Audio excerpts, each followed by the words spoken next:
me in welcoming to the stage your Congresswoman Alexandria Ocasio-Cortez.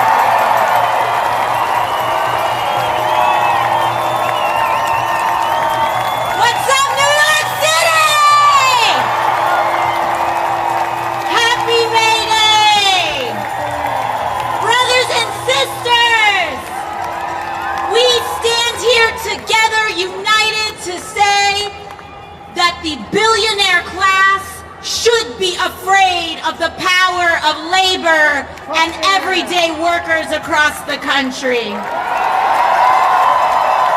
That they should respect our way of life and our right to be able to have dignified wages, benefits, and civil rights for every American. I just got off the plane from LaGuardia just maybe an hour or two ago, and I rushed straight here to be able to share this day with you all. And I wanted to be the first to give you some encouraging news. Because very often we'll see people say, what is the point of rallying? What is the point of bringing people together?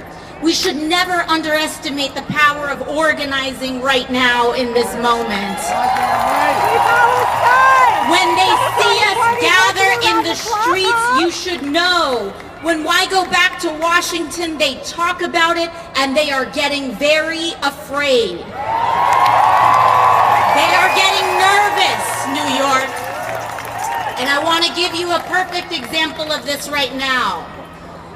We've seen with our federal workers, them being laid off, cuts across the board.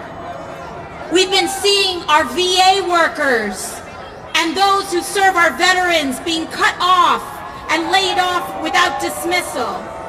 We've been seeing individuals calling for a ceasefire, getting locked up and suspended of their due rights. We've been seeing folks who process our Social Security, federal workers processing Social Security for so many different people. And what we saw right now, next, excuse me, sir, when we saw right now, next, is that they wanted to go Medicaid next. Medicaid, Medicare, and Social Security. Next week, the Republican caucus is scheduled to mark up cuts, dramatic cuts to Medicaid, to seniors and vulnerable people across the country. But we've been rallying, folks. In fact, right now as I speak here, Senator Sanders is at a 5,000-person rally in Philadelphia. And we are joined by brothers and sisters across the country. And one of the things that I've just learned coming up on this stage is we've been rallying in Idaho, 12,000 people in Idaho, 36,000 in Los Angeles, 34,000 in Denver, 23,000 in Tucson, 15,000 in Phoenix, 9,000 in Missoula, Montana, and today 6,000 here, right here in Foley Square in New York City. And as I was walking up to this stage, we found out that they have stopped and suspended next week's Medicaid cuts because they're getting too scared.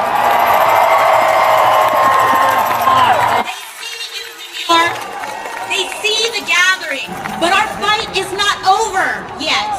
Our fight is not over because they have only suspended it. They think if they slow this, they think if they can do this in the shadow of the night, that they can get away with it. So they have moved it to May 12th, another 2 weeks. But one thing that we want to make sure that we do is that we stay on them because we have an assignment right here at home. Nicole Malliotakis of Brooklyn wants to vote cuts. Mike Lawler of Westchester County wants to vote for these Medicaid cuts. Congressman Lolota wants to vote for these Medicaid cuts right here in New York. So we know that our assignment now is that they get a strong message.